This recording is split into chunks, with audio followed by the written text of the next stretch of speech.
સુરતમાં મોડી રાત્રે વધુ એક અકસ્માતની ઘટના સામે આવી છે, જેમાં 61 વર્ષીય વૃદ્ધ બાઇક પર પૌત્ર સાથે ઘરે પરત ફરી રહ્યા હતા ત્યારે બેફામ કાર ચાલકે આ વૃદ્ધને અડફેટે લીધા હતા.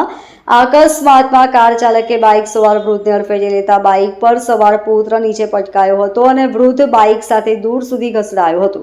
ત્યાં હાજર લોકોએ આ કાર ચાલકને પકડી મેથી પાક આપી ઉત્તરાયણ પોલીસને હવાલે કર્યો હતો. કાર ચાલક દારૂના નશામાં હોવાની આશંકા છે. સુરતના મોટા વરાછા ખાતે આવેલ શાંતિનિકેતન ફ્લોરાની સામે કાર ચાલક ભાવેશ ચલોડિયાએ પૂરપાટ ઝડપે ગાડી દોડાવતા બાઇક પર પોતાના પુત્ર સાથે જઈ રહેલા 61 વર્ષીય વૃદ્ધ રસિકભાઈ ચોવટિયાને અડફેટે લીધો હતો.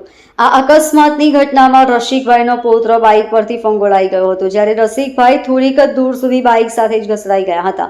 આ અકસ્માત બાદ લોકોનું ટોળું એકઠું થઈ ગયું હતું અને ભાવેશ ચલોડિયાને ઘટના સ્થળે ઝડપી પાડ્યો હતો. અકસ્માત સમયે હાજર લોકોએ ભાવેશ ચલોડિયાને ઘટના સ્થળે મેથી પાક ચખાડ્યો હતો. ત્યારબાદ ત્યાં હાજર લોકોએ પોલીસને આ ઘટના વિશે જાણ કરી હતી, જેના કારણે ઘટનાની ગંભીરતાને લઈ ઉત્તરાયણ પોલીસ તાત્કાલિક ઘટના સ્થળે દોડી ગઈ હતી. ભાવેશ ચલોડિયાની કાર સાથે પોલીસ સ્ટેશન લઈ આવી હતી. ગંભીર રીતે ઇજાગ્રસ્ત રસિકભાઈને ત્યાં હાજર લોકોએ તાત્કાલિક 108 નંબર પર ફોન કરી સારવારમાં ખસેડવામાં આવ્યા હતા અને તેમના પરિવારને જાણ કરાઈ હતી. પરિવારને જાણ થતાં તેમના પરિવાર પણ પોલીસ સ્ટેશન ખાતે દોડી આવ્યો હતો. તેમના પુત્રએ જણાવ્યું હતું કે પિતા તેમના પુત્ર સાથે તેમના દીકરીના ઘરે ગયા હતા. તેમના દીકરીના ઘરેથી પરત ફરતી વેળાએ અકસ્માત નડ્યો હતો.